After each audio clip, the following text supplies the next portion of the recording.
Whether you want to accept it or not, the Skibidi Toilet, despite being as popular as it is nothing we haven't seen before. A group of cameramen being attacked by multiple human-headed toilets, which probably can infect humans with their virus, leads to an increase in population.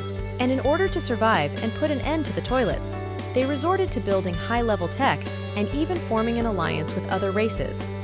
I wouldn't be surprised if you told me that some fifth grader with a really wild imagination wrote this down in his notebook during math class. The point is, anyone can have an idea, but how that idea is executed is what makes a story perfect. Despite the Skibidi series being as complex as it doesn't inherently make it worse, because when it comes to execution, it is actually one of the best series I've watched so far. The Skibidi series does what many other series here on YouTube fail to do: consistency, directness, and it always keeps the viewers guessing. I know most people might see it as overcomplicated, but realistically, that's not the case. The Skibidi Toilet storyline is designed in a way that every episode speaks for itself. There is a clear established goal, and every scene in the story takes us one step closer to attaining that goal. For example, ever since the speaker Titan got infected, it has been clear that the agents had set it as a goal to take back their Titan. They have made and taken so many processes to make that a possibility. They made the electromagnetic disabler gun, which was used to restore their infected agents. And yeah, they also tried to use it on the Titan, which actually was a failure. Later on, it got upgraded into a giant tank, but before it was used on the infected speaker Titan, it got destroyed. The story doesn't actually support any side. Neither does it make anyone the hero or the villain. After watching the series so many times, I've lost count. I couldn't really decipher the villain of the series. And yeah, I know some of you might say in the comments, but the toilets are evil. They kill people, and even more, they might be turning humans into Skibidis. But that's the thing.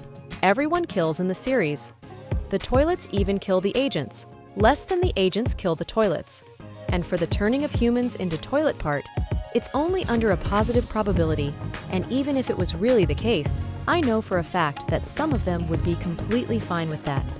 Let's be real, you watching right now, you'd let yourself be turned into a Skibidi.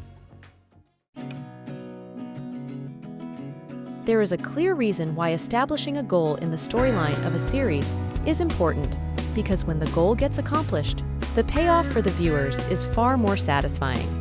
Let's take an example. In the Speaker Titan Rescue arc, the second part of the 57th episode was when the goal got accomplished. Truly, you could also say it was really difficult. I mean, the TV Titan got severely injured, same thing with the Plunger and Simp Cameraman. It also took them over 23 episodes or more to do it. Also, it was clear that they couldn't do it on their own.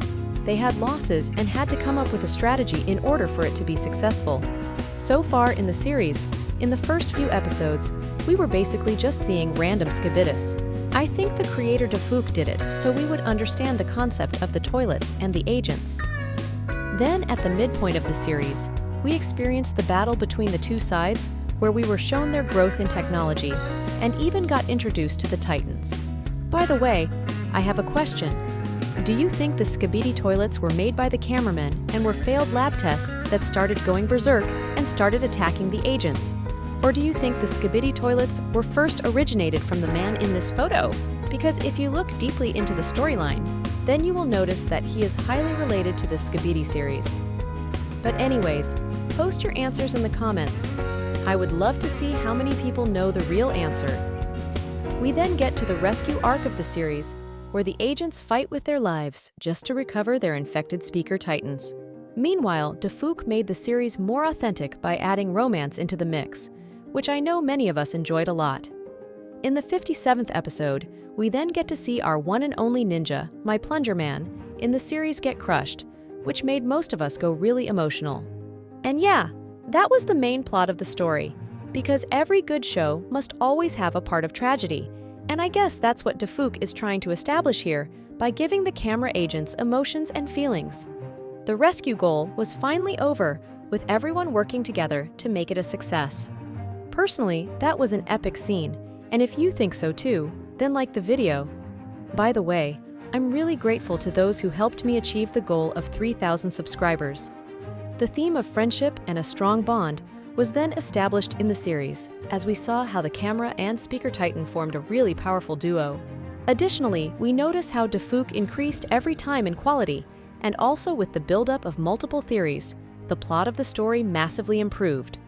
Being one of my most favorite episodes, 66 animation intensity and plot was insane.